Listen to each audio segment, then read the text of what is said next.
Kecha kunim shunchalik og'ir o'tdiki, hamma narsa nazoratdan chiqayotgandek tuyuldi. Ish bosimi, odamlarning ketma-ket qo'ng'iroqlari, kiyimlar tez kerak deb hammasi yaxshi ketayotgandi.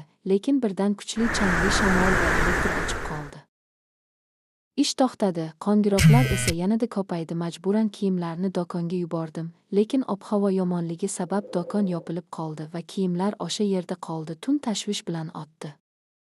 Bugun esa juma kuni ertalabdan yana qo'ng'iroqlar, da'vatga boramiz, kiyimlarni bering deb. Lekin kiyimlar yopiq do'konda. Shu paytda jiyanimning imtihoni ham bor edi va u roll number slipni ham olib ketmagan. O'sha payt har tomondan sinov bo'layotgandek tuyuldi. Lekin men taslim bo'lmadim, akamga qo'ng'iroq qildim, slipni markazga yetkazdik va Alloh yo'l ochib berdi. Bola imtihonga yetib bordi. Akam qaytayotib kiyimlarni ham olib keldi.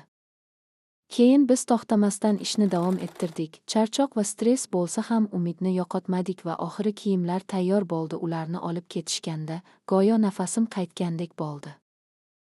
Bu voqea menga shuni o'rgatdi. Agar hamma narsa bir paytning o'zida yomon ketayotgan bo'lsa ham, sabr va harakatni tashlamaslik kerak, chunki juma kuni bizga